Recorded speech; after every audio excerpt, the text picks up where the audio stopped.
제가 미시, 거시, 후생경제학 등 경제만 거의 6년을 공부했는데요. 정작 경제 뉴스 제대로 이해하는 거에 필요한 지식은 일부였습니다. 이 영상 보시면 경제 기사가 읽히시도록 경제를 읽어내는 법 핵심만 설명해 드릴게요. 3가지, 물가, 금리, 환율만 제대로 알면 됩니다. 그런데 이 단어 뜻만 아는 게 아니라 이 도식처럼 어떻게 상호작용하는지를 아셔야 돼요. 차근차근 설명해 드릴게요. 우선 물가와 금리를 먼저 볼게요. 물가는 물건의 전반적 가격이죠. 이 물가가 오르는 인플레이션이 발생하면 화폐의 구매력이 떨어집니다. 즉 물가는 화폐의 실질 가치와 직결된다는 겁니다. 그래서 보통 경제지표에서 실질, 명목에 서로 다른 개념이 나오는 거예요. 예를 들어 명목 임금 상승률이 4%인데 인플레이션은 5%라고 하면 임금 상승률이 높아 보여도 사실은 인플레이션 때문에 실질적 상승률은 마이너스 1%인 거잖아요. 이렇게 인플레이션에 따른 구매력의 영향력을 제한 게 실질지표가 되는 겁니다. 대표적인 물가지수에는 CPI, 소비자 물가지수와 PPI, 생산자 물가지수가 있습니다. 물가지수 자체는 기준 시점을 100으로 보고 그거 대비 얼마나 변했는지를 200, 220 이런 식으로 표시를 하는데요. 대부분은 편하게 보기 위해서 이 물가지수가 이전 대비 얼마나 상승했는지를 퍼센트로 봅니다. 이 물가와 함께 진짜 중요한 또 다른 지표가 금리이죠. 금리는 쉽게 말해서 돈의 가격입니다. 돈을 빌려주는 데 따른 기회비용을 제공하는 겁니다. 이 금리에는 기회비용 말고도 리스크 프리미엄이 포함되어 있는데요. 빌려가는 사람의 신뢰성이 낮을수록 떼어먹을 확률이 높다 판단하고 금리를 더 받는 겁니다. 그래서 시장에는 가게가 빌릴 때, 기업이 빌릴 때, 시중은행이 빌릴 때 등 다양한 금리가 존재하는데 이렇게 갈수록 신뢰성이 높아서 금리도 적게 내게 됩니다. 그런데 그 중에서 가장 신뢰성 있는 거래인 중앙은행과 시중은행 사이의 거래가 바로 기준금리로 이루어집니다. 그리고 이런 물가와 금리는 통화량, 즉 유동성과 영향을 주고받습니다. 돈이 많으면 사람들이 물건을 사고자 하는 수요가 증가하니 물가가 오르고 한편으로 돈이 많아지는 것은 곧 돈의 상대적 가치가 줄어드는 것이니 시장의 금리는 떨어집니다.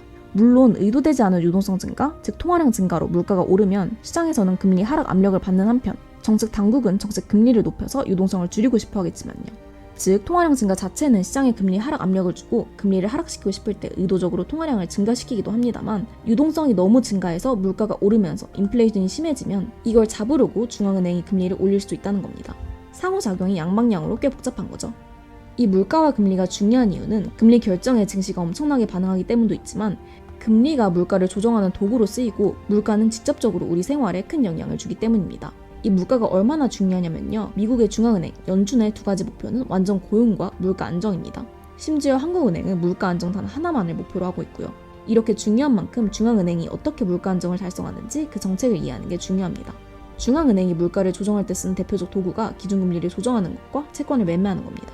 이 외에도 지급준비율을 조정하는 것도 있는데 이건 여기서는 넘어가도록 할게요. 우선 좀 쉬운 기준금리부터 봅시다. 위에서 살펴봤듯 가계, 기업 등 다양한 금리가 존재하고 기준금리는 중앙은행이 일반은행과 거래를 할 때의 금리입니다. 이 기준금리를 높이면 그 아래 금리도 연쇄적으로 조정이 되어서 경제에 영향을 미칩니다. 요즘처럼 기준금리를 인상하면 그 아래 금리도 줄줄이 인상이 되는 겁니다. 금리가 인상되면 대출 수요가 줄어들면서 돈이 덜 돌게 되고 물가가 진정되는 겁니다. 다음으로 채권 매매를 통한 유동성과 금리 조절이에요.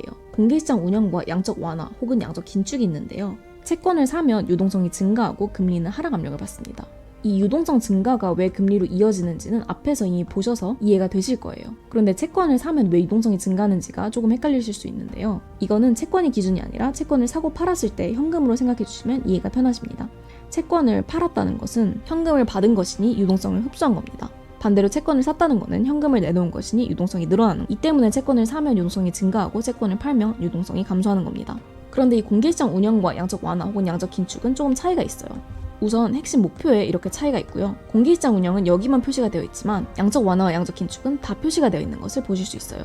이게 의미하는 바는 공개시장 운영은 직접적으로 금리를 조정하는 것에 관심이 있지만 양적 완화와 양적 긴축은 궁극적으로는 경기를 부양하거나 안정시키기 위한 정책이라는 점입니다. 조금 더 설명을 드릴게요. 공개시장 운영을 보시면 중앙은행이 돈을 빌릴 때 중앙은행과 시중은행 사이의 돈거래는 기준금리를 기준으로 한다고 했어요. 그런데 실질적으로 매길 때는 기준금리를 기준으로 하는 초단기 금리인 콜금리를 사용합니다. 그런데 둘은 현실적으로 같지 않기 때문에 그 괴리를 메우기 위해서 공개시장 운영이 진행됩니다. 콜금리가 기준금리보다 높으면 콜금리를 기준까지 낮춰야 되니까 유동성을 증가시켜서 콜금리를 하락시키는 겁니다. 그리고 유동성을 증가시키기 위해서 채권을 사는 것이고요. 물론 이로 인해서 물가도 상승할 수 있지만 핵심 목표가 아닌 간접적인 영향이라는 겁니다. 한편 양적 완화, 양적 긴축은 경기를 부양하거나 진정시키는 데 목적이 있습니다. 그래서 좀 더 직접적으로 시장의 유동성을 공급합니다. 둘 다 메커니즘은 같지만 목표가 다르고 이에 따라서 공개시장 운영은 일부 지정된 채권만 매매하고 양적 완화와 양적 긴축은 시장에 더 가까운 다양한 채권을 매매한다는 등의 세부적인 방법의 차이가 생기는 겁니다. 참고로 공개시장 운영은 일상적으로 쓰는 전통적 통화정책이지만 양적 완화는 비상시에 쓰는 비전통적 수단입니다. FOMC 많이 들어보셨죠? 연방공개시장위원회 FOMC가 바로 이런 공개시장 조작 정책을 수립하고 미국의 기준금리를 결정합니다.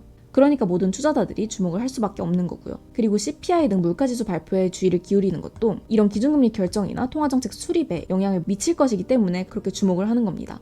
참고로 물가에 영향을 미치는 또 다른 중요한 주체가 바로 정부입니다. 물가 안정만이 아닌 다양한 목적으로 행해지긴 하지만요. 정부의 재정정책에는 크게 국채 발행과 세금 정책이 있는데 국채를 많이 발행해서 그 돈을 풀거나 세금을 줄여주면 경기 부양 정책이 되는 겁니다. 소비를 진작시켜서 물가가 올라가는 거죠. 여기까지 들으셨으면 증시에 어떤 영향을 미칠지는 파악이 되실 것 같아요. 물가가 예측치보다 높다고 하면 앞으로 시장을 안정시키기 위해 금리를 더 높일 것이라고 생각하겠죠. 그렇게 되면 시장이 위축될 테니 자산 가격에 부정적 영향을 미치는 겁니다. 이 전망에 영향을 미친다는 게 포인트입니다. 그런데 이게 끝이 아닙니다. 물가가 상승하는 시기에 자산 가격은 보통 상승합니다. 그래서 위기 전, 버블이 터지기 전에 유동성 막 공급될 때 주가가 엄청 오르는 겁니다. 물가 상승은 자산 가격이 안 좋다라고 처음에 각인만 해놓으신 상태였다면 이게 뭔가 싶고 둘이 상충되어 보일 거예요. 하지만 사실은 둘 다 맞는 말입니다. 물가가 상승하는 시기는 호황기를 나타내는 거니까요.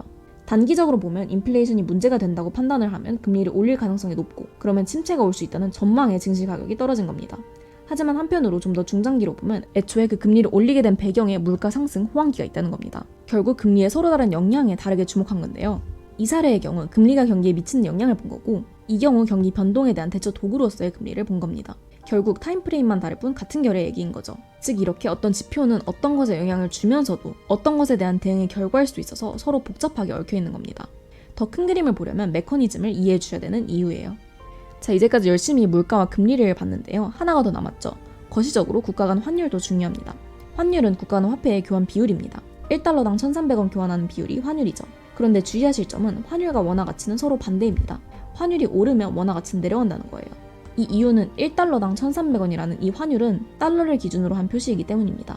환율이 오르면 1달러를 주고 더 많은 원화를 받을 수 있다는 것은 곧 같은 원화를 주고 달러를 덜 받는다는 의미이니까요. 이런 환율에 영향을 미치는 대표적인 게 금리입니다. 한 국가의 금리가 내려가면 그 국가에서 투자를 하기 싫고 빼고 싶겠죠. 그래서 그 국가의 통화를 팔고 달러로 바꾸고 싶으니 환율은 상승하고 해당 국가의 화폐 가치는 떨어집니다.